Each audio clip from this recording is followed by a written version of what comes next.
Let's go. Hey, let's go, Bolt Bros. Let's do this. We're here. We're Bolt here. Bros, we got this. Here. We got this. It's like your hat, dude. Just bolts, bros. Bolts. With the smiley faces underneath too, though. It's like a double hat. Yeah, It looks like so dominantly big, though. It looks kind of strange, but it is what it is. It's cool. It's got to write with a Sharpie. That hat says, yeah, with a bros. It says you like to be formal, but you also like to party, right? I like that. Right. Yes, exactly correct. I right. like that. I like that. The mullet hat. It's the mullet hat. You got it. Yeah.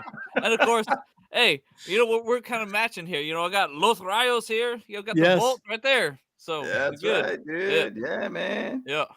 Yeah, man. Now, I'll tell you what, that Los Rayos hat, by the way, just so you know, they only made like 13 of those hats, or like maybe 12. Right. They only made a very few amount of them. Yeah. Exclusive. You got lucky. That's right. You can put that thing in a case, and 10 years from now, it'll sell. I know. That's what I'm saying. I know.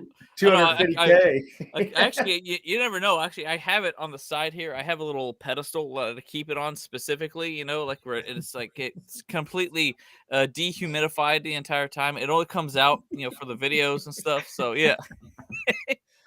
Yeah. I respect that. You got to keep it pristine. I get that. Yeah. Well, I know we got a guest today, right? Alex, this is the sequel, right? Yeah. The sequel. This is round 2, baby. Round 2. So do your intro again, kind of tell them about you, where you're from, all your channels, all that kind of stuff. Yeah, absolutely. So, again, appreciate you guys having me on for this epic round 2 matchup we got here on Sunday night. Very glad that, that was flexed to that time slot over the Bengals and Steelers, because no one wants to watch that anyways. Right. Nobody cares about that. Yeah. But my name's Alex Gibbons. I am an avid Chiefs fan. He showed it. Ah, man. Had to. I'll do it again. Here we go. I'm gonna block the screen.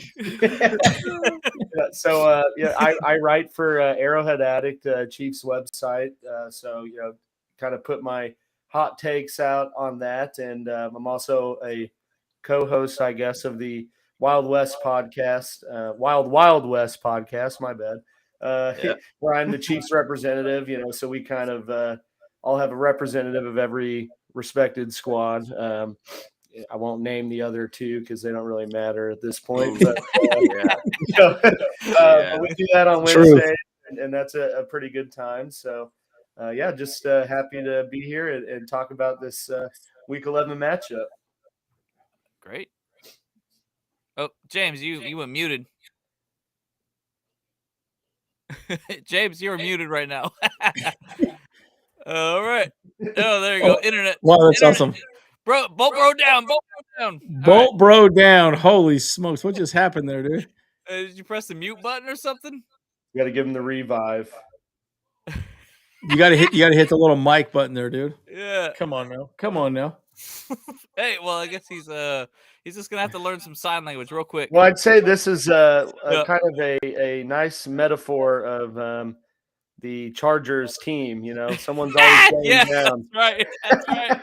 Someone's always going down. So true, though. Yeah. All right, bro, James, just jump back in. Rejoin the stream. Try to see if that'll work. Yeah, that's so true though. We got an injured player on the field here.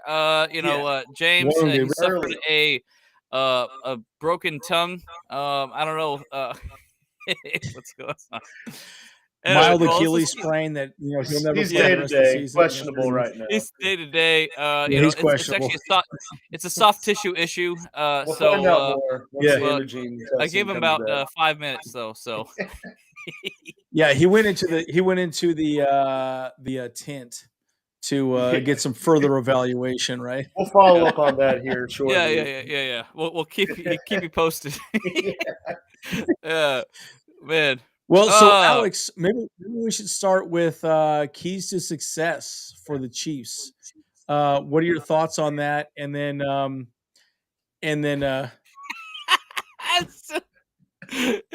is wrong with you, dude? Hey, oh my God! I'm looking at the controls and I see nothing. I don't know, man. Hey, you got. Hey, oh God! Unplug your mic and plug it back in. Yeah. Did you try? He'll get picked up at some point. Yeah, and he just starting to chat. Yep. Oh my God! Look at this guy, dude. Look at this guy.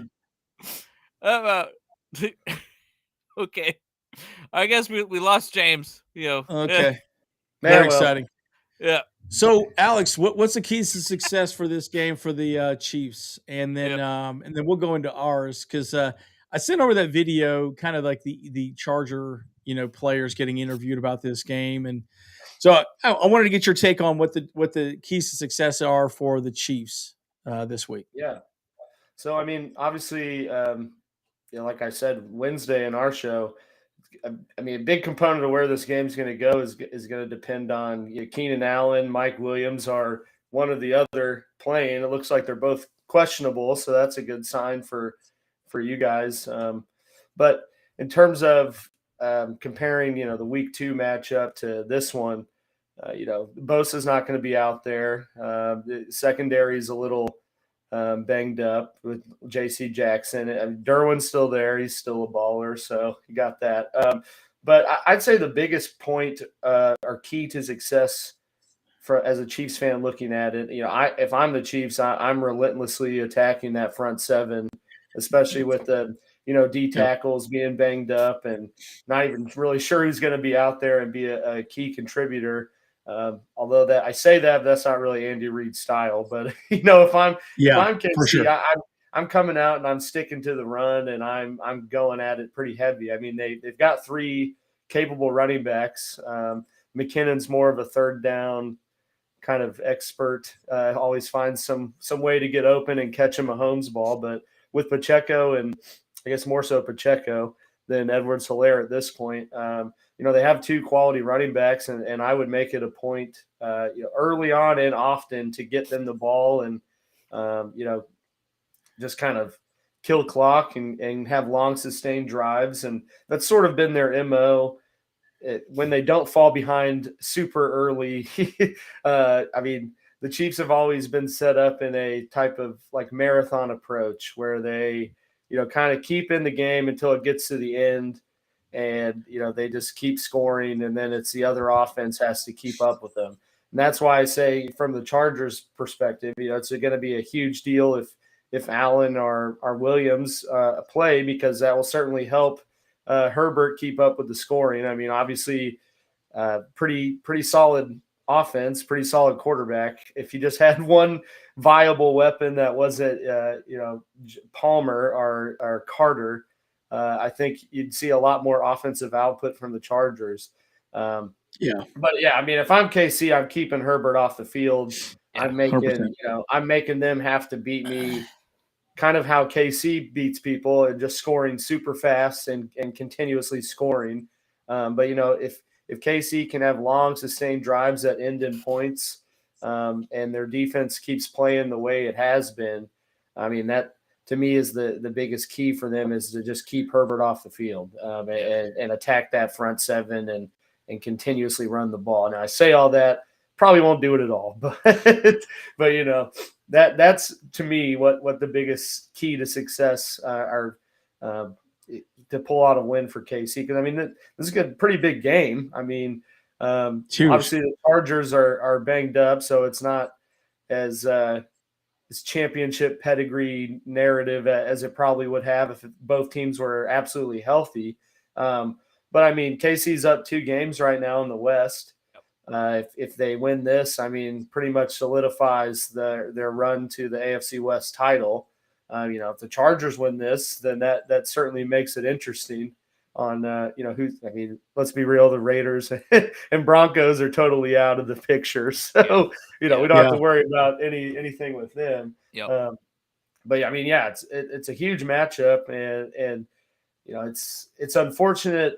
And I said Wednesday too, it's kind of impressive, where the Chargers are at success-wise and record-wise with how many injuries they had. Like I know Richie on our show was telling Coach, I think the Broncos overtook the Chargers in injuries. And I was like, yeah, but what's the Chargers record and what's the Broncos record? Yeah. Right. I think that's a testament for how good of a team they are and how well coached they are, regardless of some ill-advised decisions the coaching staff may make. But this is a good Chargers team. It's a solid Chargers roster. I mean, it'd be a lot more of a 50-50 assessment with national media and expert picks if both rosters were completely healthy. So I mean, I'm looking forward to be a pretty close and good matchup like they always are. I mean, regardless of how good KC is or how good LA is, or vice versa, these always end up being some blow for blow boxing match here that comes down to whoever has the ball in the last minute. So I don't really expect it to be any different. Yeah, it's interesting because like the first Amazon game was a Chargers Chiefs game, right, on Thursday. Yeah. And it just goes to show you what this rivalry has become, with Mahomes and Herbert. Interesting, Kyle, I'm pretty sure you probably saw this, but it was with Chargers Weekly, and they talked about how, I guess, Herbert, they were in a room and they were watching Josh Allen lose his last game, and he was in a room, and they kind of expected Herbert to say something like, "Oh, he lost the game and he's injured." Got up, walked out, left, and made no comments about him losing the game. It's not Herbert's style, man. That dude's an exactly right. Hard. Oh, yeah, absolutely. Time, right? If he doesn't have to talk on the microphone, he ain't gonna. Yeah, no. Yeah, it's exactly right. Herbert would very much like to just go out, throw 5,000 yards and 50 touchdowns, and never talk to anyone. But exactly. When you're driving the car in the offense, that does not happen. So, but I mean, that was the knock. I mean, that's kind of why he dropped, because he's the third QB taken in that draft, right? And I feel like the biggest knock, I think the biggest thing you heard was, he has all the intangibles, but he doesn't have that leadership personality. And he got away with it at Oregon because it's Oregon. It's not like a national spotlight place, and that was always kind of the weird knock that I thought scouts put on him. But I mean, dude certainly can play football. So yeah, and they asked an interesting question to him. I watched the most recent interview. I think it was yesterday. Came out, and they said, "Well, do you and Patrick Mahomes talk at all? And what do you think about Patrick Mahomes?" And and one of the writers was like, "Oh yeah, Patrick Mahomes really appreciates some of the throws that you can make happen." Yeah, and he said that this week. Yeah, exactly right. And then he goes, "Well, that's a great compliment." He's like, "I know Patrick can make the exact same throws as me as well too." So there's it is what it is. There's an element of humility that I really do love about Justin Herbert, right? Mm-hmm. And I think the argument is always like, well, do you want a guy that's humble, or do you want a guy that's just going to step up and say, "No, I'm the alpha male. I'm going to go forward," right? And it's a very alpha male dominated sport. Yeah. But the thing about Justin Herbert, he's such a good kind of down to earth guy. So anyway, to your point, I think it's partially what you're getting at as well too. So yeah, I love that. Yeah. So that's great. So Kyle, should we go into what we think we need to do to win this game? Yeah, absolutely. Let's chat about that. And I was actually going to go start something about what Alex was saying too, about how those long sustained drives like that. Actually, I was when I was doing my Madden simulation or whatever, I was kind of like, I did some math with the people. I was like, okay, I think the biggest problem with Patrick Mahomes for any team, when he actually does scramble and stuff, it extends the play. It's not just because he is able to make magic happen in those plays, but it's also because he's able to make that play longer, so it actually takes more time off the clock. He makes a play go to like 10 or 15 seconds or whatever, that because he's just running around like a baby with that stole your phone in the kitchen, So yeah. Hey, that's Kyler Murray, man. Come on. Oh, that's Kyler Murray. Hey, how dare you? Yeah, exactly right. And so and I kind of calculated that it's like, if he does that like every single time he passes, which is maybe like 40 times a game or something like that, that's like an extra 6 minutes of game time just from him running around and trying to make something happen. So I'm just like, holy smokes, that's actually an incredible tactic right there. Like to be that efficient and that good at scrambling. So I think that's why a lot of people say he needs to stay in the pocket. Yeah. Well, the off-script plays are huge for Yeah. him. Off script is It's huge. a huge part of his game. I mean, he's had a lot of his highlights are from him doing off script scramble drill, and someone just happens to be open. But that's just kind of as unathletic as he looks, he somehow can escape a lot of stuff. Yeah. And it's kind of mind blowing to watch. I remember the last game, the play that absolutely aggravated me to no end, and I was like, oh my God, I was so pissed off. You guys were on the goal line, and he went to the right side, I believe, and he did this little sidearm throw into the end zone. Can't even remember who caught the ball off the top of my head. And I kept thinking, how do you defend against that? You cannot defend against that. You can't. Like, No, it's gap protection. You can't do it. And that's where Mahomes is. That's what he is as a competitor. So Well, and then that like Sunday night Bucks game where he had like the spin move. It was like a basketball play, pretty much, the touchdown. I mean, he always somehow pulls stuff like that off, and it's just and then you have like the Titans game where he just somehow busts off 40-yard runs because no one else 100%. Was getting anything done. So but Herbert's kind of the same way in terms of, I mean, he doesn't. I feel like Herbert doesn't have these long drawn out ones like that are like 10 plus seconds, but he's actually pretty when he's healthy, pretty good at moving around and escaping and making the same type of unorthodox throws that are just on a dime. And that's what I really like about these matchups, because it's kind of like two versions of the same quarterback going against each other, and it always makes it pretty entertaining. Yeah, exactly. Yeah, I mean, and that's the cool thing. Like we both know that it's going to be such a good quarterback matchup. Because okay, and we all know that Joe Lombardi's he's going to be pass first and second. So those are his options. There is no such thing as RPO. It's It's PPO. He also likes to just run slants and sticks. Yeah, exactly correct. Nothing deep. It's been frustrating. Yeah, we've had a lot of videos on this, and we are just so frustrated with like the way he's played. His play calling has been pretty horrible this season, and you could argue that Williams isn't out there and Allen's not out there for sure, but at the end of the day, like, you cannot make it. You can't become predictable in this league. If you're predictable in this league, you are dead. You are absolutely dead.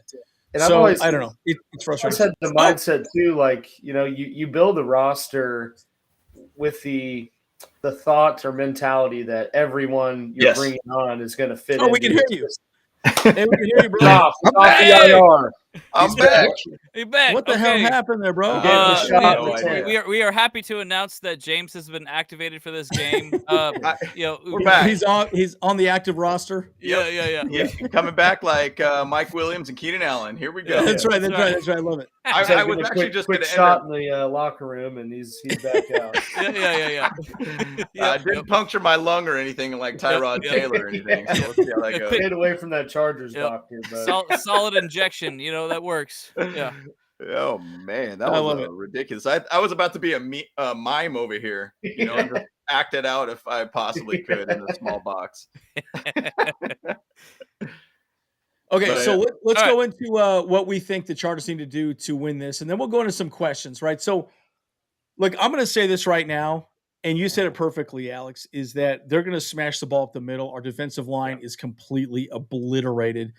And, look, the video I sent over about 30 minutes ago, they actually interviewed Tyler, and, he's going to be out there quite a bit, right? I mean, Joe Gaziano, the Italian stallion, will be out there as well too, right? We'll see what he can do. But guys, like we have got to stop the run, and we've got to contain. And the thing is, it's called gap soundness, right? You got to make sure the A gap, B gap, all those gaps are sound and locked down. So to me, it's still going to be a trench battle up and both sides of the ball, making sure we can contain Patrick Mahomes. And it'll be interesting to see what happens if we have Allen and Williams back on the field again, guys. Mm-hmm. What was it, James? 13 snaps total for Williams and Allen this entire damn season? Yeah. Is that right? And it's going to be wild to think that basically week 1 was the last time they were on the field together. Yes. I mean, that is insane. That is insane. It's crazy. So honestly, though, if I'm taking one or the other, if I'm a Chargers fan, I want Mike Williams because that dude always seems to obliterate the Chiefs. Yep. Yeah, he was questioning that too in the locker room, talking about. He's like, "Why do you seem like you just step up your game against the Chiefs, or even just in a primetime game?" He's like, "I don't know, but it sounds good to me. Let's keep it going." Like, I mean, cool with it. Yeah, because I mean, he had like 100 yards in the first half of that week 2 game, and then was kind of like not there in the second half. But he always, I mean, I even remember his rookie year when he caught the like game-winning touchdown on Thursday Night Football. Like the final minute of that was, I think, Phillip Rivers' last year, but the 2-minute attempt, is that the one you're talking about? Yeah. That was crazy.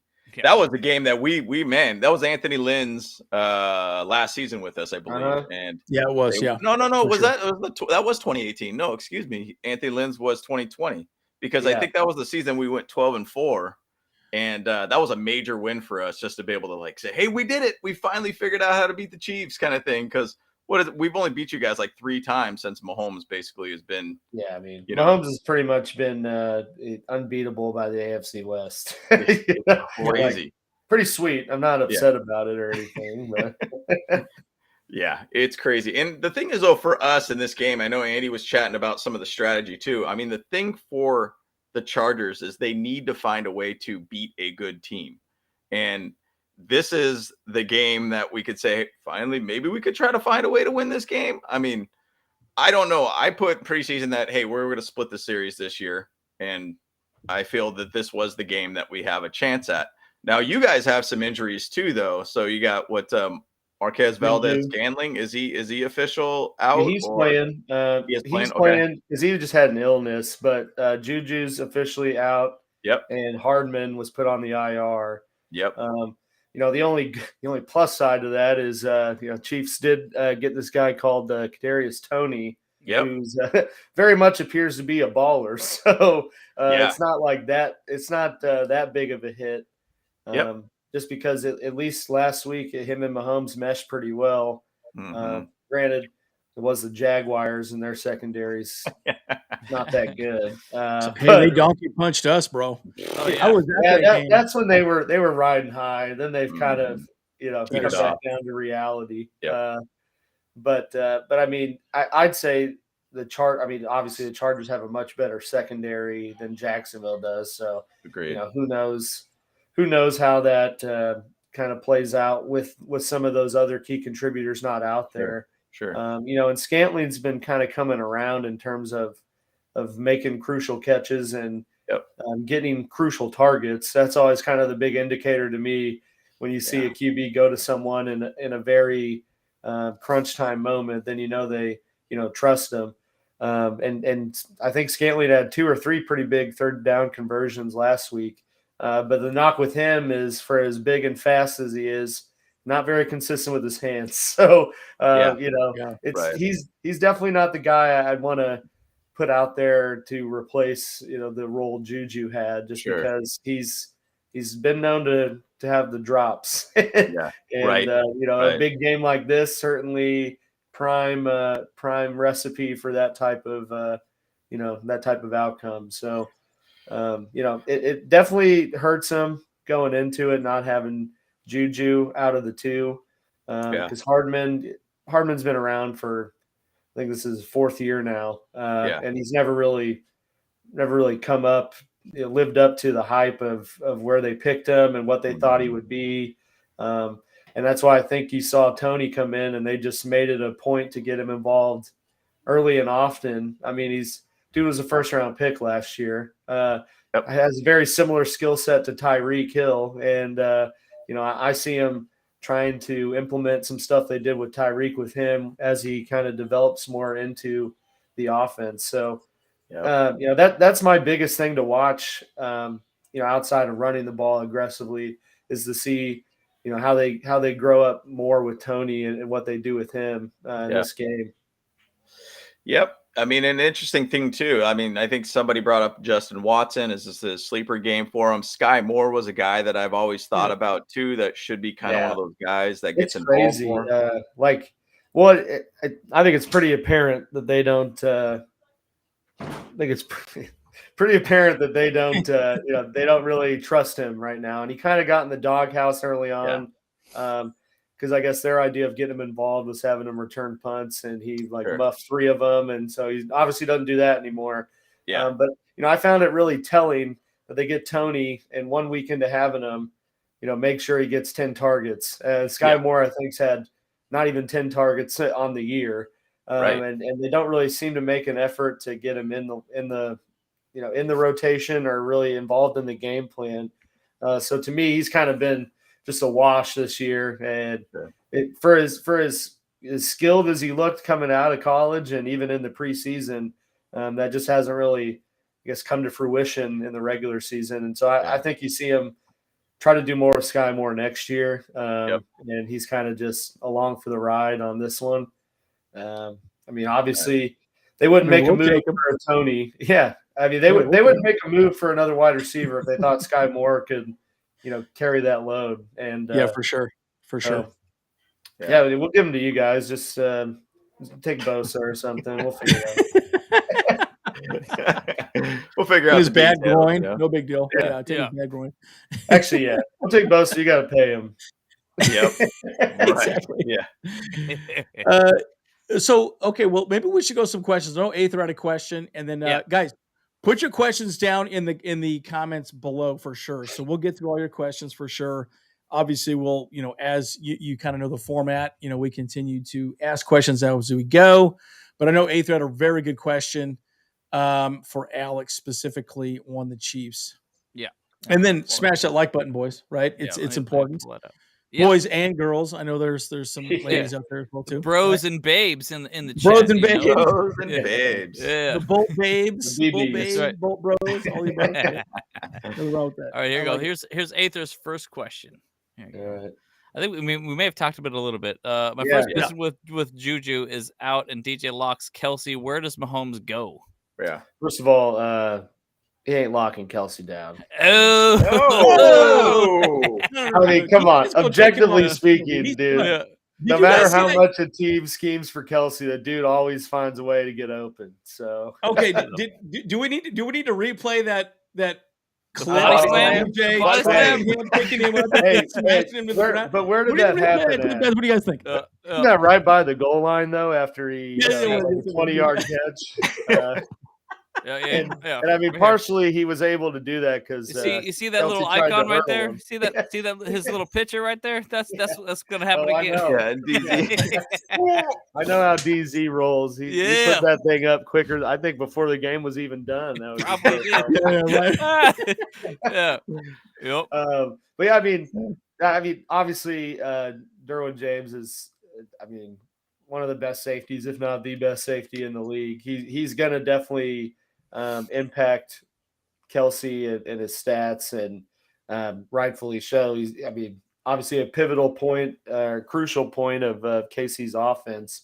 But like I said, kind of before we got into this question, I think you see him go to Tony. Obviously he had a big game against the Jaguars, and I don't see any reason to believe that they won't give him the same type of looks, if not more, especially with Juju being out. So to me, that's going to be where they're going to go a lot. And I see them also kind of doing a lot what they did the first matchup, just because of you got Mac out there, and it seems like KC's their approach when there's a good pass rusher is to not block them and run some screen right off of where they're at. So, I think you see him do that a lot too with Pacheco or Jerick McKinnon. They did the same thing with Nick Bosa. I think every touchdown play, Nick Bosa did not get blocked because they were just well, we're just not, you'll just let him make a decision. We'll go off of that. And you saw him do that early in week 2 when they had both Joey and Mac out there. Obviously two bruisers you got to account for. And so I see him, kind of doing a lot of quick stuff just to negate Khalil Mack, because he's playing pretty well for how he, especially for how he looked last year, and to come in and not really have the I guess attention taken away from him with Bosa being out. I mean, he's having pretty respectable stats in year for not kind of being in that Robin role, So I see him doing a lot of quick stuff off of him to try to kind of kill his flow for some big play later in the game. I'll add one little thought to that, and then we'll pass to you guys. The interesting thing about DJ, what they'll probably do is have DJ come down on Kelsey, lock him down as best he can, or blitz potentially. But the interesting thing about that, they've been bringing out JT Woods, one of our big draft picks. He's been coming in there. He's playing this, from Baylor. Exactly correct. So it'll be interesting to see how he plays, because JT Woods is a very tall, lanky. He's about almost exactly the same as DJ. Younger, not as physical, definitely, but extremely fast. So if he comes down, it'll be interesting to see how the Chiefs adjust against the rookie in the backfield. I would assume if I was Mahomes, I would see Woods out there and I see DJ down on Kelsey. I would immediately think, okay, I'm going to go after the rookie and see what the rookie can do. That's what I would do, 100%. Yeah. So, my thought is that's an interesting matchup to see if Mahomes starts challenging the too high safety look that we keep throwing out there. So I'm really curious to see how that plays out. But I don't know, James, Kyle, what do y'all think? Yeah, and the thing about it is that we, and Alex knows, and the Chiefs definitely knows, we have probably our defensive line coach with pads and helmet ready to play this game because, I mean, our D-line, dude. I said I'd play. You guys give me the veteran. You give me the veteran minimum of $1 million. There we go. Done. I'll take it. Hell, I'll come out there and play. Right, and plug a hole. Yeah. I mean, the thing about it is it's going to be a tough thing for us because, and Aether said in the comments, said DJ held him under 60 yards, 0 touchdowns first meeting. Derwin does a great job versus tight ends. If you look at him statistically through 2018, he does a great job of holding any tight end that he basically covers. The big thing with us was that overtime loss that last year where Kelsey got free when DJ wasn't on the field at that point. And that changed. That pretty much that was not sick. No. Yeah. I guess depending on how you look at it, it's either disgusting or sick. Yeah. I mean, one fan base or another, we feel bad about it. But the thing about it is it's going to be weird how we work with DJ. Is he going to be just a coverage guy, or is he going to be a guy in the box that's going to be able to help out the run situation? Because, the guy that we ended up signing, Tyler Davidson, is basically a guy that's played in the league for a while, kind of known as a run blocker. We got Fehoko, Sebastian Joseph Day, Morgan Fox will be kind of in there too. Obviously, Khalil Mack on the outside too. Yeah. But we just don't know how we're going to hold back the run for you guys. So is DJ going to be more involved in the run, or is he going to be more involved in the pass game? Now, once again, situationally, you think, well, if they're going to run the ball on first and second down, obviously you put DJ in the box and let him try to do his thing. But that's something that I'm really interested about how they're going to work this out, because we have been getting crushed on the run, regardless of whoever we put on that line. Yep. It's terrible. 100%. And I 100% expect you guys to try to do the same thing too. And you guys have 4 pretty good running backs on that team too. Pacheco's been lighting it up and getting a lot of the runs. I mean, was it Clyde Edwards-Helaire? He's thrown back now. Yeah. Dude didn't get. He had like 4. He was out there for like 4 plays last game. Right, that's it. I think it's pretty. Yeah, first round pick in 2020, and very clear that they're like done with him. Wow, and it's Pacheco's like a 6th or 7th round pick. 7th round pick. Yeah, he runs a 4.3, so doesn't look like it. But he's just got more. Well, and the thing with Clyde is he got 3 very serious injuries in like a very short period of time, and he's just not the same guy. Yep. Like you go watch his film of the, LSU Alabama game in the playoffs, and he was just lighting them up and like catching balls and just looked. He's not the same guy. He's just not that running back anymore. Interesting. It's crazy. And you even have Ronald Jones deep in the never played. Healthy scratch every week. When he was with the Bucks, he was doing well too. Like I liked him with the Bucks. He was kind of a fantasy pickup for me late in the seasons, and he's good. But you guys got a good depth chart. Kyle, did you have any other comments on the subject here about DJ? And nope, I think we should. I feel like we've been chatting about it for a while already. Yeah. No, I think. Well, I mean, he is a baller. Yeah, so, I mean, to your point though, I do think that he'll be down in the box because I feel like that's how he was in week 2, and that's kind of how he played. He plays pretty similar to like Tyrann Mathieu, where he's like down towards the line of scrimmage and kind of reacts. So it's like if it's a passing situation, he reacts off of that, but he's right there to make a play on the run. And I mean, he's got to be on, in my opinion, for them to, assuming the Chiefs do come out and make a point to run the ball, which I don't know why they wouldn't, watching every other game up to this point. So that he's got to be, the biggest factor for the Chargers' defensive success is, obviously going to rely on him. Yeah. And I'll give one last thought before we go to the next question is that, look, at the end of the day, keeping DJ at the bottom close to the ball as much as possible is a good thing. The reason why I bring up JT Woods is because he's going to be probably playing deep for the most part. And he's a rookie, right? So you got to wonder, is he really going to step up and make it happen, right? Because you want DJ close to the ball. I would rather, even if he's just chipping Kelsey and letting Kelsey go into normal zone, defense and whatever. I would go over that as much as well too. So anyways, I think it'll be very interesting to see how we play it moving forward. Funny enough, before I pass you the next question, Brandon Staley said he called his best game he's ever called the entire season against the Niners. And I wouldn't disagree with him on that. I think he did a very good job. He did a great job calling that game, but it just goes to show you that we did not have the right people to stop that offense, and that defense is just damn good, and they're healthy. They're healthy. It is what it is. They're healthy. So, okay.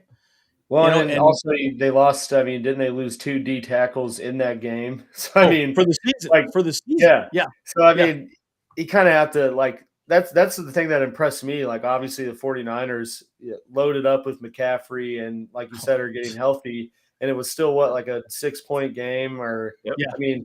22-16. Yeah. So, I mean, and that's with not having pretty much any offensive weapons and losing your 2 starting, or what you expected to be your 2 starting D tackles, and you're still able to be remotely successful on defense. That's why I think this will be a much closer game than the national media thinks, because I think it's like 80% of people are picking KC to win. Which I will note they haven't lost in SoFi yet, but grind it in a little bit there, huh? Oh man, we're gonna be at the game. When we're there, we're gonna win. We're gonna win, right, bros? Let's go. Right. Hey, we're 1-0 this season. You guys, right didn't you guys go to the Jacksonville game though? No. I only went to the Bronco game, so I'm 1-0. So we're good. I'm the good luck charm here. You are the good luck charm. You are the good. I like that. I have season tickets, so that's all. That's all. That's yeah. Tailgate game. That's all that matters. That's right. Well, back to tailgate if the game looks out of reach by about the third quarter. Back to tailgate. Yeah, back to tailgate. Get those temps back up and start serving some more drinks. Let's get those tacos going. Let's go. Yeah. Where that chicken at? Let's go. That's right. There you go. Here's Aether's second question there. Will the Chiefs defense dial blitzes early if Keenan and Mike are playing? Which we know they are. Well, they're questionable right now. But I think they're practicing, man. They're practicing, so we're pretty sure that they're playing. So and the one interesting, or the one point I'll make with that, and why it's not to me, a huge. Obviously, it'll make it a much closer and competitive game with both of them or one of them out there. But at the same time, the Chiefs secondary is in a much healthier position than it was in week 2. They got their first-round pick, Trent McDuffie, out there, and he's very much looked like a first-round corner. I mean, he's been that dude out there. Like he's always right there making a play. A lot of teams don't really test him, and obviously some of the heroics of week 2, the Chiefs had to have a 7th round corner who was working at Wendy's like 2 years ago to get a fluke pick 6 because Everett was tired. But but so I think to answer your question though, Casey always is a blitzing team. Spags always blitzes. It doesn't matter who's out there. He's going to blitz, and part of that is because they don't have Khalil Mack or Joey Bosa. They have Frank Clark and George Karlaftis, who's a rookie, and Chris Jones, but they don't have a lot of solidified edge pressure, presence. They don't have a guy like Mack or Bosa. They know that can just be on the edge and is going to get consistent pressure. So they kind of have to blitz. And that's why they revamped their secondary this year to go younger and faster and get guys they know could, play man-to-man and stick on their guys because they know they're going to be sending people early and often and throughout the whole game. So I really don't think that having Keenan or Mike or both out there is going to change that approach. I mean, you're going to see them blitz, and that's just how Spags rolls. And, they're going to make a point to get after Herbert early. I mean, that obviously the offensive line got a little injured in week 2, but I mean, by blitzing, it got to a point where it seemed like they were hitting Herbert every play. And, unfortunately he did hurt his ribs, but that did play a factor into how that game ended up playing out. So, I mean, I don't see him doing anything different regardless of who's out there. And also KC's kind of been, I mean, they've actually been pretty successful on defense this year. In terms of comparing them to last year and past years when it's always been, highly touted offense with dog water defense and Chiefs just outscore everybody.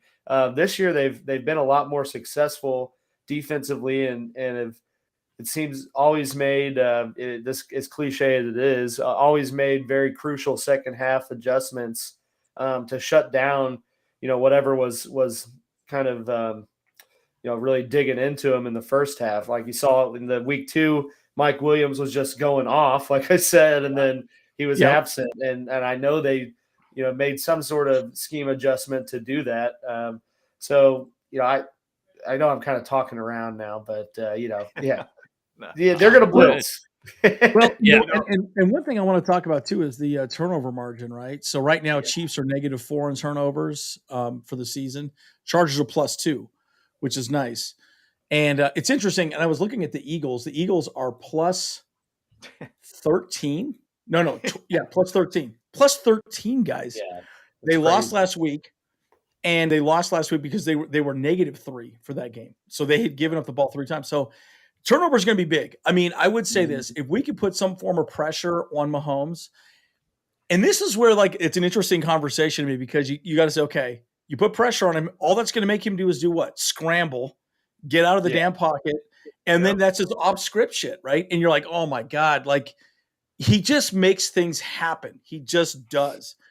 Now, I will say this also. One thing that we have not discussed is Chris Rumph should be back for this game as well, too, guys. So we'll have Mack and then Rumph on the edge. Yeah, and Rumph he's okay. He's not he's a second-year guy, right? He was a rookie last year. Yeah, from Duke. He's okay. Huge. He 6'7" or something and he a tall ass man. Yeah, big dude. Very tall guy. Very tall guy. Yeah. So it's a beans. He's asparagus now. Yeah, he's asparagus. Yeah, they call him bean sprout. Joey Bosa called him a bean stalk, and now he's an asparagus, a little thicker, I guess. So he came back a little bit bigger. Yeah.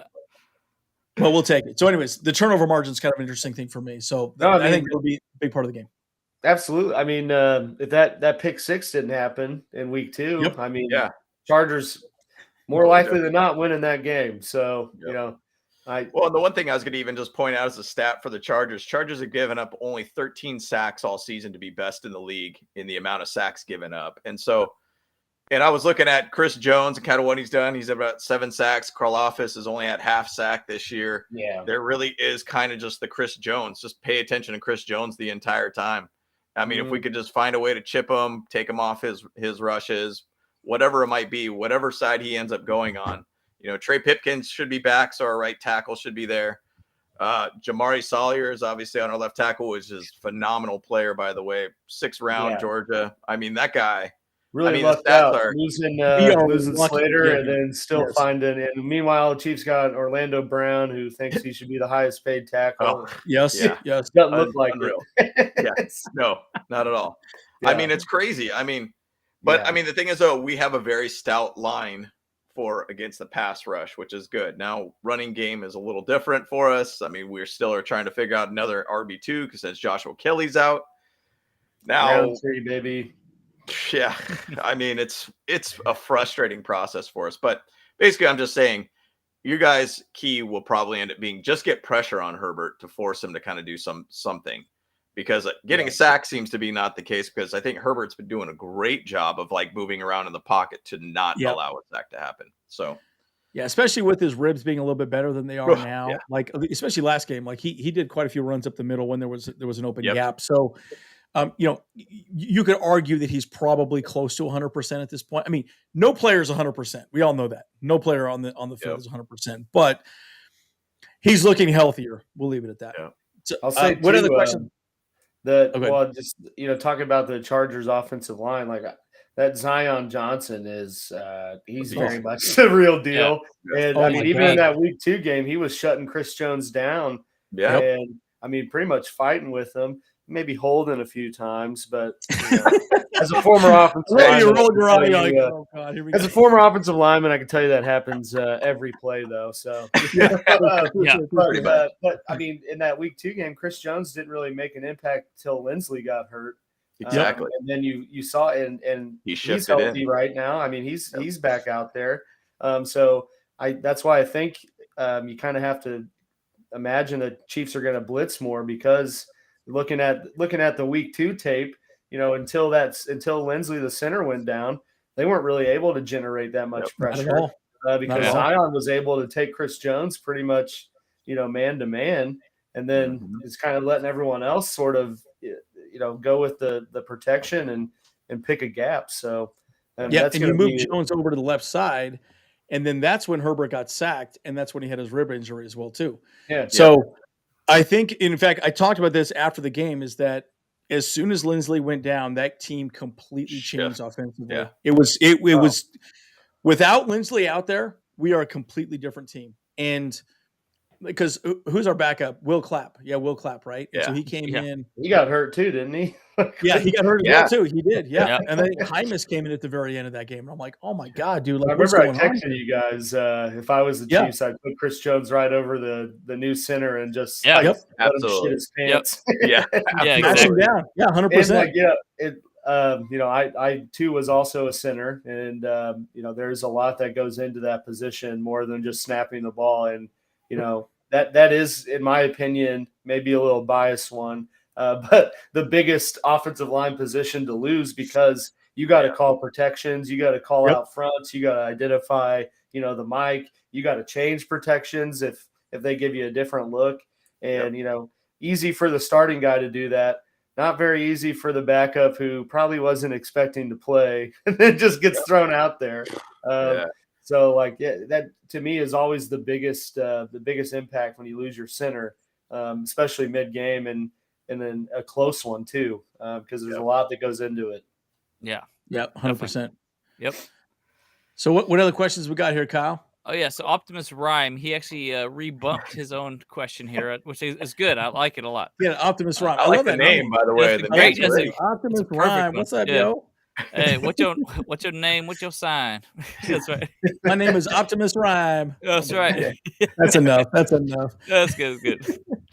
So he says, do you guys think that we should use Xander Horvath more? The team struggles with run blocking a lot, and I feel like Horvath deserves more snaps over McKitty. Oh, yeah, easily. I mean, I was trying to look up some of those stats last night. I feel like overall the whole year, Horvath has about 40 something snaps in total. And a couple of those plays have resulted in touchdowns, not his own touchdowns, but it seems like whenever he's actually out on the field, we do better. So absolutely. Yeah, my frustration, again, going back to Lombardi, I don't want to keep beating a dead horse, but my frustration with Lombardi is he's not creative with his play calls at all. Yeah. Horvath's a good example. He is more a real pure running back. We don't really have we had Joshua Kelly, who is more of a pure running back, in my opinion. Now, he's been hurt for a very long time. Yeah. Actually, he might be back this game. I know there were some discussions around that. There's a slight chance. Having said that, why not have two more running back sets, right? Two running backs on both sides. You can RPO to right or left. Give a different look on the running game. And that's been my frustration with this entire scheme. We're not doing anything different, and I feel like there's that discussion around what's the term? Recency bias, where Lombardi keeps thinking, oh, this play worked for us before, let's just keep doing it. No, it doesn't work in the NFL that way. It just does not work because they know they've schemed against you. They understand the film, and it doesn't work. And so you need to put a play around Horvath. How do you make him open for certain plays? They need to do more to get him involved. And that's been, again, one of many frustrations I've had on our play calling this season. So anyways, that's my thoughts. Yeah, it's super frustrating. I mean, I remember even Thursday or Friday when he talked with the press and everything, and he just kept talking about his play calling and check down, check down, check down. And I was like, that's all you do? Is that what you tell them to do? Just check down every time, Turn Herbert into a check down machine.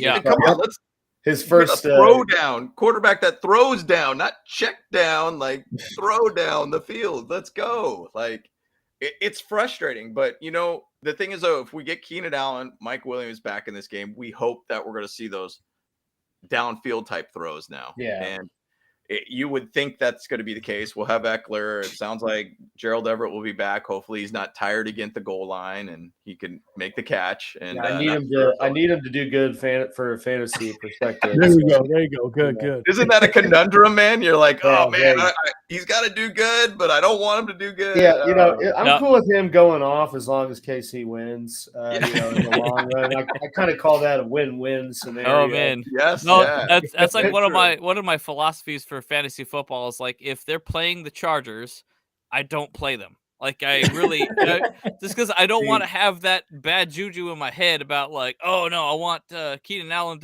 or like I want Kelsey to have a great game, but no, I don't want that juju at all. So yeah. See, I'm playing him because I have to. Just like in that league, I also unfortunately took Javonte Williams and Breece Hall as my first two running backs. So really hurting. I know it's been tough. One of my leagues is the same way. It's just an injury riddled team. I just renamed it as Team IR. Call it a day, dude. It's a wrap. Yeah, that one's a wrap. We're done. That's like a league that we've had forever, and no one wants to trade unless you unless they totally win it. So I'd be like, I really need a running back. You have 6 of them. I'll give you like one guy for him. No, I think I really need Mahomes and Diggs for that. I'm like, no, like we're not. Like, I will die on my sword if I have to. I'm good. I'm good. Yeah. That's awesome. Any other questions there? Yeah, we got a couple more here. I think this with the last one I got from Zach will probably be the finale here. So we got one from DZ though. I think we kind of talked about this one though. Do you think the Chiefs will run a tight end heavy scheme on Sunday? Some Chiefs fans think that might be the case. Oh yeah, I mean that kind of goes hand in hand with the expected approach that they're gonna attack the front 7 and run heavy and often and usually when they're running, they're in sets like that. Plus, I mean, you've seen kind of the other tight ends come around in the past couple of games here.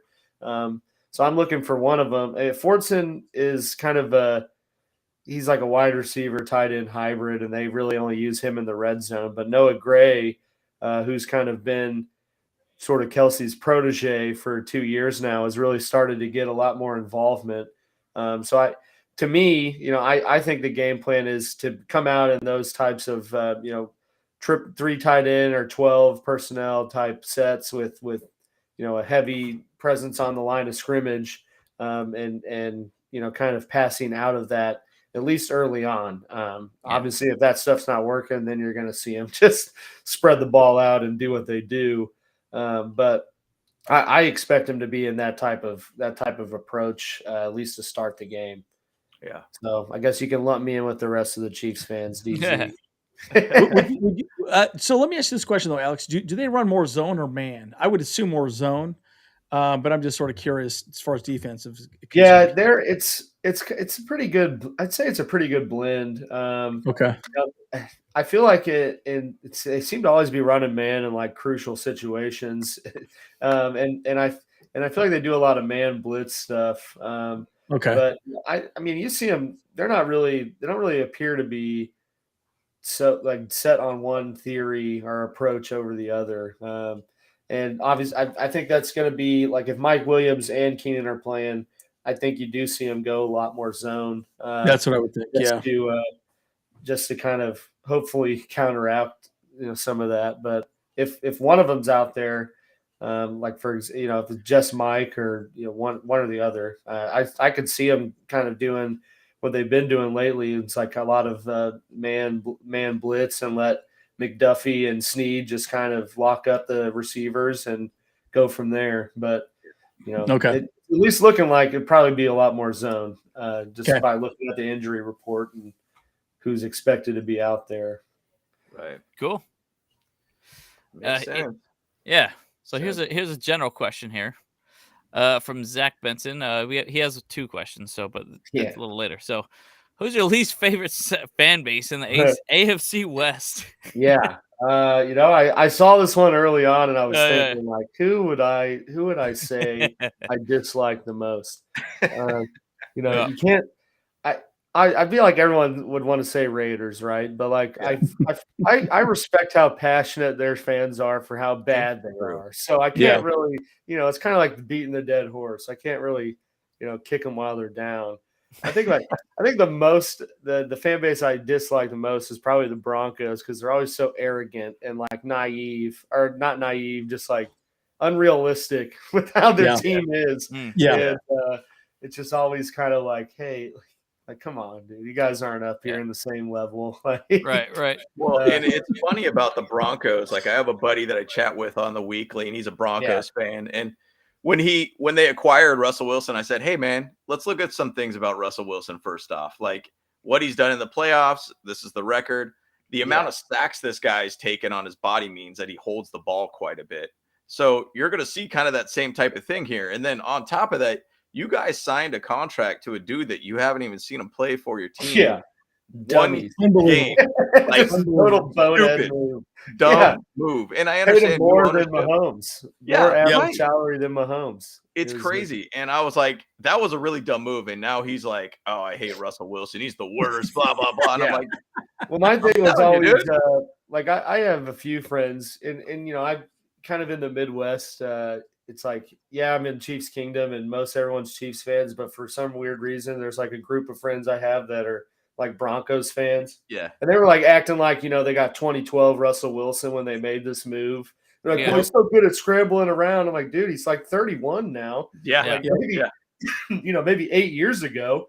And then my thing was always, taking Russell Wilson out of it, comparing Seattle's roster to Denver's roster. Like what makes you think that like that roster was only a quarterback away from winning the Super Bowl, or being a clear favorite? Because to me, I thought he had more weapons in Seattle than he does, or more consistent and solidified weapons than he does now. And I think that obviously you've seen that to this point because their offense hasn't scored more than like 20 points in any week. Yeah. And that was in a loss. So, like the Broncos certainly have a great defense, but unfortunately the league's not really set up like it used to be where you could have a good defense and Trent Dilfer as your QB and still win a Super Bowl. It's just not like that anymore. Right. Yeah. Let's totally different. Well, he could have been, let's cry. So back in the days when Tim Tebow, remember the Tim Tebow years where they had a really good defense, and I think he won a game where he maybe had 1 or 2 completions in a game or whatever. I think had a total of 8 yards. Yeah. It was a Chiefs game. Was it? Yeah, they beat the Chiefs in one, and Tebow did absolutely nothing. He did throw like one 40-yard dime, Yeah. And I was like, where is this? Like, I specifically remember first play of the game, he tried to like check it down and the ball like didn't spiral. It spun sideways. And I was like, oh my gosh. Yeah, this for sure. is gonna Right? go well. Yeah. But that's good. I mean, we're excited about this game, and I'm excited for it because there's a lot of things that are different from week 2. And obviously, as the season goes, things shift, players change.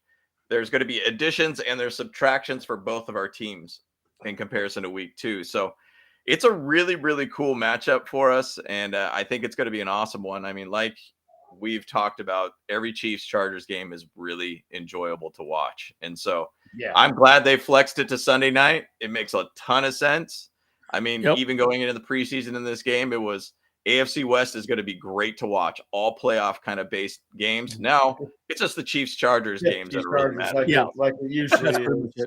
Yep. So, yeah, like they have the Raiders. The Chiefs play the Raiders the last week of the season, and it's still to be determined. Because at the beginning of the year, they're like, "Well, this might be the game for the AFC West." It's just like now, it's not. Yeah, put that at noon. Yeah, right. I think we play the Broncos the last game of the season, and I think that's the TBD too. But I don't imagine that's going to really be the case, where it's going to be like the Raiders Charger game of last year to end the season. So. Yeah, Chiefs haven't played the Broncos yet either. I'm looking forward to that. Well, they haven't. Yeah. Oh, wow. They got them coming up. Okay. Here we go. Richie's gonna love to talk with you on that one. He's it'll be fun. He's kind of a little bit of a realist, in my opinion. Though. I think he's definitely one of our favorites. Sure. Yeah. One of our favorite Broncos fans. I don't lump him in with the whole Broncos country. Yeah. He's at least objective in how he looks at stuff. But then you got I think it's because he's Canadian too. I think that's probably why. Yeah. Canadian. No way he'd be that way if he was American. Absolutely not. No, That's not how we roll. That's America's hat up there, guys. That's America's hat. Yeah. By the way, I really like what Carlos said. The Broncos. That's awesome. That's pretty good stuff. Broncos, what's up? Okay, so do we have any other questions? I know we're running on about an hour at this point. Yeah, running a little late here, but we got a few more. I don't know how much you want to. How late you want to go here, Alex, or if you want to?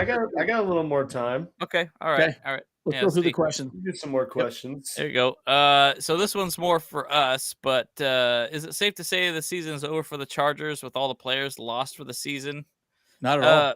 Nah, definitely not. I think this season's still in our hands. We heard Keenan Allen, we heard Austin Eckler talk about it. How, hey, we got these players that are hurt, but they still got to make a way to find a way to win. And despite all those injuries, they are, still winning. Yeah, we're still winning. Yeah. Well, even to say if we lose this game, we go 5-5. We have 7 games ahead of us. Now, it is a rough schedule for us for the rest of the season. Yeah, it is. We have to probably go 5-2 to be legitimately in a playoff contention at that point with 7 games left. So you do have the Raiders though, so that's good. Yeah. We got one against the Broncos, one against the Raiders. Cardinals and Raiders right after this. That's a pretty good little stretch right after. That's 2 wins right there. That's 2 wins. We got the Cardinals next week. Donkey punch them hoes. Kind of think, okay. The Broncos. The Broncos. The Broncos. I love that. I'm going to call them that from now on. Broncos. I like that. Broncos. But I mean, the thing is, though, this game's critical for us. But at the same side, it's not the end of the season by any means. Any given week, things shift and change for all these teams. You could even look at like the Jets. Are the Jets really the Jets, or are they going to start stumbling later on? And they're in playoff contention too. Dolphins look pretty legit, but anything could change with anybody there. Tua could get out. Tyreek Hill could get out. All these kind of guys start getting injured. So, hey, there's plenty of season still to be played. It is more critical now to get wins, but the season plays out differently every year. Yeah, and I would say this also. I'd add one little thought to that. I know a lot of fans, myself included, were very frustrated that we didn't go out and do anything in trade deadline or whatever. But the reality is this, right? You kind of have to look back, and this is really what our coaching staff said, specifically Brandon Staley. We're getting players back, right? We're going to get Bosa back at some point. We're going to get Keenan Allen back. We're going to get Mike Williams back. we aren't going to be at full strength at the end of the season. We might even get Rashawn Slater back this season too, as well, guys, which is really interesting to think about. Wild. He's fantastic. But think about that. You got Slater on the left, and then you move Jamari Sawyer to the right side. Are you joking me? That line would be sick the rest of the season. So the argument is, why give up draft capital when people are coming back to solidify your roster? Because there's been so much subtraction. They're talking about addition moving forward. And again, anything can happen in this league, guys. The Titans are beatable. Every team is beatable. Look at the Eagles. The Eagles got beat by Washington. By Taylor Heineke. Exactly, Heineke. And that's my point, right? It does not matter. Any given Sunday, any team can win. Right. Even with scrubs, you can still win. So it just doesn't matter, guys. It just doesn't. Well, and even to go further with the schedule, so thinking of like the teams that we could potentially beat. So think the Raiders, the Broncos. I personally still will put the Colts, even though Optimus Prime threw it out there. The Rams, exactly. So there's 4 games right there that we just need to find a way to win one of those critical games somewhere. Like, for instance, right. So, I mean, we have some matchups there that could really be fine. We just need to find a way to beat one good team. And hopefully it'll be this Sunday against the Chiefs. That's right. You're going down like a sweet muffin. Sweet muffin. I was talking about the other teams you guys could beat. Okay. I'm going to put my abrasive hat back on. That's right. Oh, I love it. That's awesome. Any other questions we got? Answer that question as a Chiefs fan, though, too. Like, I don't think this season's done for the Chargers. Obviously, I mean, I think like Optimus Rhyme said, as long as they win 9 games, I think just with how the rest, especially the AFC West and kind of the other expected teams that, like, you had half the people thinking the Colts were a perennial Super Bowl contender. And I mean, look at them right now. Yeah, so, they're a disaster. It's definitely not done. And like I said, a lot can be said about where the Chargers are at in terms of record at 5-4 right now, with how banged up they've been, because like I asked Coach in our show, I was like, if I told you at the start of the year that you guys would have gone like pretty much 11 weeks without Joey Bosa, Keenan Allen, Mike Williams, JC Jackson, I was like, and you were 5-4, would you believe that? And he's like, no, absolutely not. So you're right. Like, okay, so I think they were talking about this on Chargers Weekly. I think going into the last game, there was 15 players out, and there were 10 that were starters. 5 were Pro Bowlers. Yeah, it's like, are you kidding me? Wild. Like, how are we even 5-4? I mean, I don't even. You can't. Yeah, it's not even like you're missing like Joe Blow, second, third, like the left guard. It's like your top tier receivers, your edge rusher, your highest paid corner, all these big time contributors. It's insane. That list is so massive that we look at that and you're just like, gosh. Yeah. Wide receiver 1, 2, left tackle 1, your RB 2. Like, it's just ridiculous. Like, Andy and I and Kyle, we've always been chatting about that. This coaching staff has kept this team together. And that's amazing for us to see. Like I said, we have a lot of seasons still to play. Like, I mean, even looking at like the other AFC teams in the running for playoffs, I mean, they're 6-3 right now. We're right in the thick of it, guys. Like, we're right in the thick of it. 100%. 1,000%. Yeah. I got 2 more questions that we go through. One from Francesco Valenti. Can someone else, not Eckler, find consistency in the run game? Not Sony Michel. Not Sony Michel. Not Sony Michel. He just has not been the guy. Major bust for us, Like, I mean, like, and we talked about that early in the season. We think that, Sony Michel being into the running back room for the Chargers caused a funk, Yeah. And we got the funk. It was a weird move. Yeah. Honestly. Yeah. It really was a weird move. Like, the whole and drafting Spiller. And then I was like, why? I don't see why they seem to like prioritize having 4 to 5 running backs on their roster. I don't get why, because it's not like they use them all. No, definitely not. We don't even use our fullback very often either. Yeah. So it's like, I think actually it's funny that we say that too, but like going back into the Horvath conversation. He had like 41 snaps all year, but then that's still less snaps than Mike Williams and Keenan Allen had, both sharing the field together all year. Yeah. I think they had like 45 or something like that. So it's like we don't use many running backs. It's like always single back formations. So yeah, which is frustrating when you have so many running backs in your stable of running backs. Why not go to 2 running back sets? And I get the conversation of not doing that, but why not, right? You already have all those guys out there. You got Spiller, you got Sony Michel. They can all do it. Like, why not? Especially with these injuries we've had with Keenan Allen and Mike Williams. Yeah. At least those weeks, have 2 running backs. Put your best.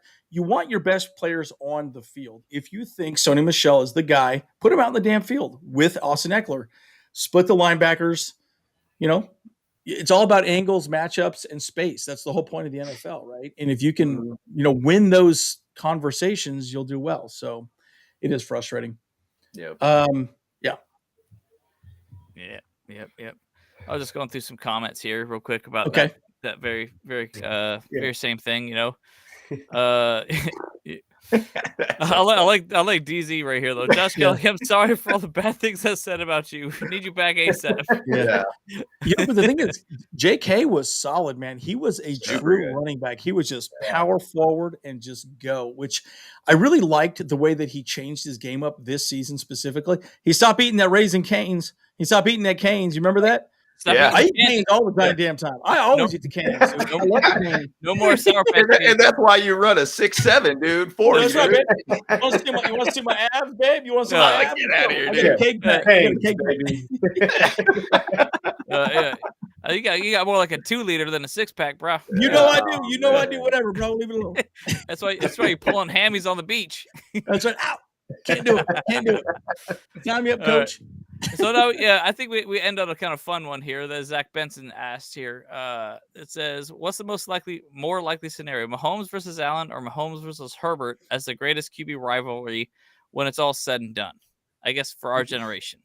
Wow, it's a tough one. I think it's all 3, man. I think those are the 3 in the AFC West, man. I mean, I don't think you could. Well, I would say Herbert and Mahomes just because we're in the AFC. So we care about the AFC West. They play each other twice a week or twice a year. Twice a year. Hopefully 100%. 3 times, Yeah, exactly. But probably Mahomes and Herbert if I had to give one of the 2. But I would say this, all 3 I think are the best. I think in my opinion, they're the best 3 quarterbacks in the league. You can argue Burrow out there too, though. Yeah. I think Burrow. Stud. Yeah. If you play, but then you got enough. Yeah, right. Sure.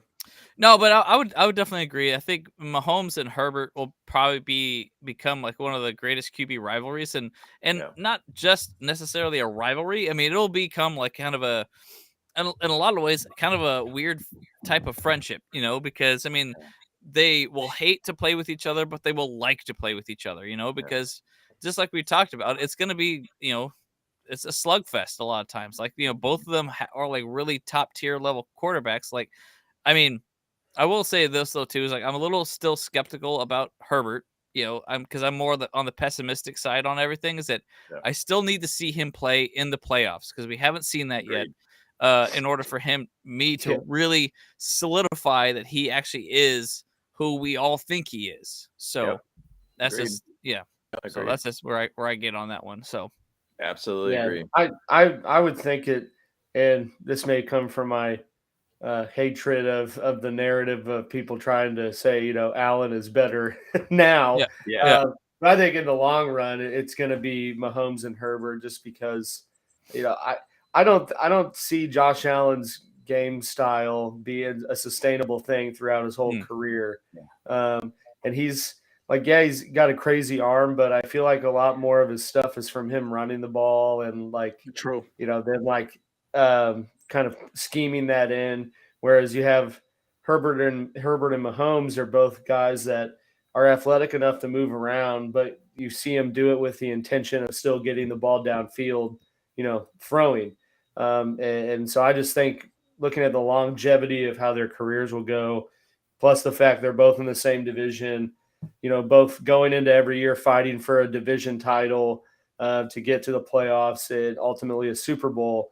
I think that's going to become the better rivalry, just because it's going to be a consistent thing as long as both these guys are out there. Yeah. Well said. Agreed. Well said. I guess, but here's the other contention to that too, is that because Optimus Rhyme is actually definitely thinking that Allen and Mahomes is going to be the bigger one. I guess you could say we can classify these in two different parts then too. Clearly 100% regular season, it's going to be Mahomes and Herbert, but it could be Mahomes and Allen in the playoffs, in the postseasons, as a which big it has rivalry. been, late, or that's at least the point now. Yeah. So, in a lot of ways, there could be those two different classifications right now, so it's like, that's I think where it could go both ways. But but if we actually end up playing you 3 times in a year, then 1000%, man, this whole thing. Yeah. Yep. Yeah. I mean, rivalry, it requires a rivalry when you beat them when it counts, basically. Yep. And so that's what requires of this. And that's where we have to see them in the playoffs. And that's what creates a rivalry. I mean, you go back to the Brady Manning rivalry games. Those were just awesome games. And they had no hatred towards each other or anything, but they were just awesome games to watch, man. And that was one of the funnest games, regardless regular season, obviously playoffs. Great games. So maybe we'll see that. That'd be killer to be able to see that with Mahomes and Herbert. That'd be awesome to be able to see that on that same kind of well, it's since Herbert's been out there, I feel like every Chargers Chiefs game has kind of had that playoff feel to it, where they've always come down to the last play. Something crazy has to happen on either side for the win. Like, last year at SoFi, it was Kelsey that got it. Because I remember sitting there with my hands in I'm like, wow, they lost this, these idiots. And then you hear like Kelsey, and I was like, what? What's going on? But they've always had that playoff feel, just because they are both good squads, great quarterbacks, great pieces around them. And like kind of I've been saying, all these games, no matter what, always come out as a close one. So, I agree. Yep. I agree. Well, I think that's gonna have to be it for us. I mean, we're running a little late here, So, well, we appreciate you coming onto the show there, Alex. Absolutely, glad you guys asked me to do this again. I didn't overstay my welcome the last time, so definitely not. No. Looking forward to a great Chiefs Chargers game. Hopefully the Chiefs win, but I have to say that. Of course. No, I need you guys having to say that. Hey, we're all going to be at the game. So we'll be tailgating. We'll giving you updates. So if you do message us, which I'm sure we'll probably go back and forth, we'll see how our service is there for sure. I mean, if we're winning, we're going to definitely talk a lot of trash. But if we're losing, you know how that goes, right? Yeah. Oh, I got really bad reception up in here. I don't know what's going on. I got no bar. I got no cell bar. Phone died. Cell phone died. Yep. That'll be good. Well, it's awesome. Yep. Cool. Well, let's end it up, guys. Appreciate it, Alex, man. Thanks so much. Everybody looking forward to the game. I think are we going to do a pregame or a postgame or a pregame for the game tomorrow, or what are we kind of planning on that, guys? Yeah, I mean, I'm down to do whatever, but a postgame it'll be kind of a tough one because we'll all be trying to to get our way out of SoFi. Yeah. I think honestly we'll probably hang out with the folks in Thunder Alley because they do a little after party usually afterwards too, Right. So we might actually try to go live straight to YouTube and just chat with people there, something like that. I think that could happen. I think so if we just do that right there in the parking lot. So that would be pretty fun. I would like to try that. Again, the cell service is going to be the tough part there. So we'll see what happens. But let's give it a shot. Let's give it a shot for sure. I think we should. So we'll try. But if not, then we'll see you guys like Monday night or something like that and chat. So 100%. All right. Appreciate it, guys. All right, guys. Looking forward to the game. Bolt Bros once again. We out, guys. Let's roll. Let's get out of here. Let's get out of here.